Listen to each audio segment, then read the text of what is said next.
अस्सलाम वालेकुम। आप देख रहे हैं फार्मा गाइड विद डॉक्टर अदीना असलम। आज मैं डिस्कस करूंगी एंटीऑक्सीडेंट्स को।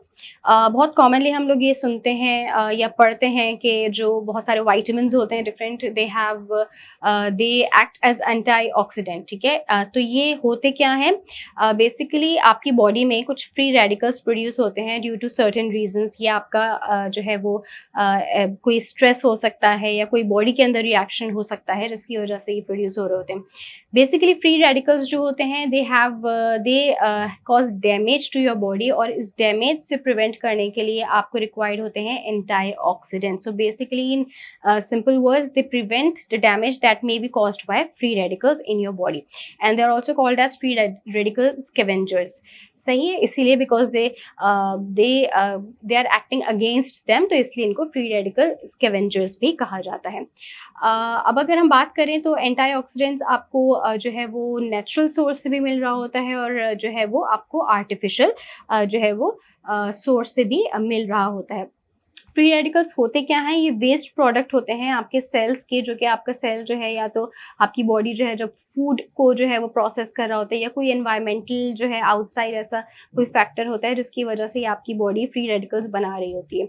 अगर हम with in the body factor की बात करें कि किस वजह से फ्री रेडिकल बन सकता है, तो कोई इन्फ्लेमेशन हो जाना उसकी वजह से बन सकता है।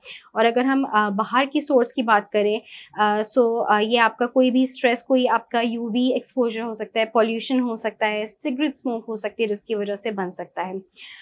एंटीऑक्सीडेंट्स जो होते हैं ये हमारी बॉडी भी बनाती है। अगर हम अंदर हमारी बॉडी में बन रहे हैं तो ये एंडोजेनस कहलाते हैं, while if you are getting it from an outer source जो कि आपकी प्लांट बेस्ड, एनिमल बेस्ड हो सकती है, तो ये आपके एक्सोजेनस कहलाते हैं। इसके अलावा बात करते हैं कि if your body is not able to get rid of these free radicals, तो ये आपकी बॉडी में ऑक्सीडेटिव स्ट्रेस कॉज करते हैं। ऑक्सीडेटिव स्ट्रेस क्या होता है? It could lead to heart diseases, cancers, arthritis, strokes, respiratory diseases, immune deficiency, Parkinson's. बहुत सारे ऐसे इश्यूज होते हैं जो आपके देखे जाते हैं ड्यू टू ऑक्सीडेटिव स्ट्रेस। उसके अलावा अगर हम देखें तो कॉज क्या होता है इसका, लाइक आई सेड अर्लियर कि एनवायरमेंटल भी होता है, बॉडी में भी होता है, रेडिएशन हो जाना, एनवायरमेंटल पोल्यूशन हो जाना, स्मोकिंग, इंडस्ट्रियल सॉल्वेंट्स होना, ओजोन लेयर, कोई टिश्यू डैमेज हो जाना, कोई टिश्यू इंजरी हो जाना, कोई ट्रॉमा होना। So they may all lead to oxidative stress. अब हमें ये पता चल गया है कि antioxidants is very important for us, but यहाँ जानना ये बहुत ज़रूरी है कि how can we take them. ठीक है, कौन सी वो सोर्सेज हैं जिससे हमें ये मिल सकता है? तो सबसे पहले आपके पास आ जाती है विटामिन ए, जिसमें आपके पास डेयरी प्रोडक्ट्स आ गए, एग्स आ गए, लिवर आ गए। Then you have vitamin C जो मोस्ट ऑफ द फ्रूट्स और वेजिटेबल्स में होता है, ऑरेंजेस हो गए, आपके बेल पेपर्स, बेरीज, इनमें सबसे ज़्यादा जो है ये पाया जाता है। विटामिन ई आपके ग्रीन लीफी वेजिटेबल्स हो गए, नट्स हो गए, आपकी सनफ्लावर सीड्स हो गए, वेजिटेबल ऑयल हो गए। Then we have beta carotene जो भी ब्राइटली कलर्ड आपके फ्रूट्स या वेजिटेबल्स होते हैं, लाइक फॉर एग्जांपल कैरेट हो गया, या स्पिनच हो गए, पीज हो गए, या मैंगोज हो गए, उसमें बीटा कैरोटीन प्रेजेंट होता है। लाइकोपीन जो होता है ये आपके पिंक या रेड फ्रूट्स में प्रेजेंट होता है, या वेजिटेबल्स लाइक आपके टोमेटोज हो गए, वाटरमेलन्स हो गए। देन वी हैव ल्यूटीन जो कि आपका again green and leafy vegetables में होता है, कॉर्न में होता है, पपाया में होता है, ऑरेंजेस में प्रेजेंट होता है।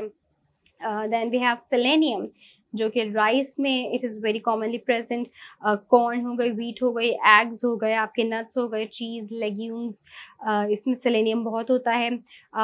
उसके अलावा कौन से ऐसी चीज़ें होती हैं जिसमें बहुत कॉमनली जो है पाया जाता है? Eggplant is known to be a very good source of antioxidants. आपके red grapes, dark chocolate, pomegranate, goji berries, legumes जिसमें आपके ब्लैक बीन्स या किडनी बीन्स आ जाती हैं। ब्लैक या ग्रीन टी जो है it's also a very good source of antioxidants, जो हम बहुत कॉमनली सुनते भी हैं। ये नेचुरल सोर्सेज की बात है। अगर हम बात करें कि हम इनको एज ए सप्लीमेंट ले सकते हैं, तो it's not very much researched कि जो है अगर आप इसको थ्रू सप्लीमेंट्स लेंगे तो it's going to act against any specific disease. But हाँ, जो जिनकी एज ओल्ड हो जाती है and specially they are going through macular degeneration, तो उनमें कॉमनली देखा जाता है कि they may take antioxidants as supplement.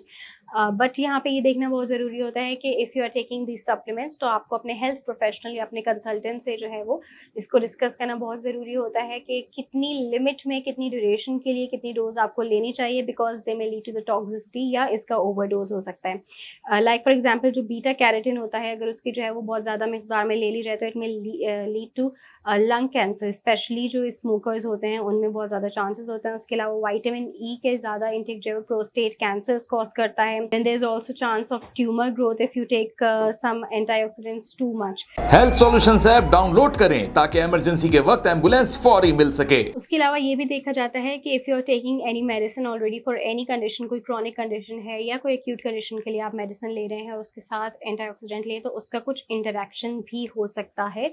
So again it is very important कि अगर आप सप्लीमेंट के फॉर्म में इसको इनटेक करते हैं तो you do need to consult a doctor first. So basically ये एक बहुत ब्रीफ डिस्कशन थी जिसमें आपको ये पता चला है कि फ्री रेडिकल्स आपकी बॉडी में जो है वो किसी भी फॉर्म के ट्रॉमा में, किसी भी फॉर्म के स्ट्रेस में, जो चाहे वो आपका कोई बॉडी के अंदर हो या बाहर हो, कोई एनवायरमेंटल फैक्टर हो, उसकी वजह से जो है वो बनते हैं, जिसके against you need antioxidants.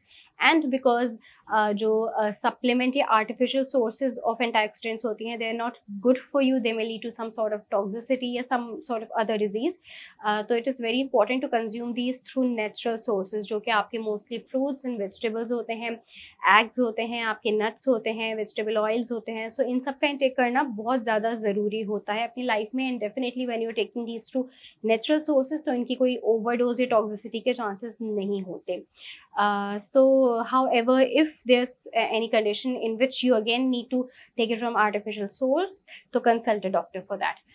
So that was all about it. इंशाल्लाह फिर हाजिर होंगे किसी नए टॉपिक के साथ। तब तक अपना ख्याल रखिएगा। अल्लाह हाफिज़।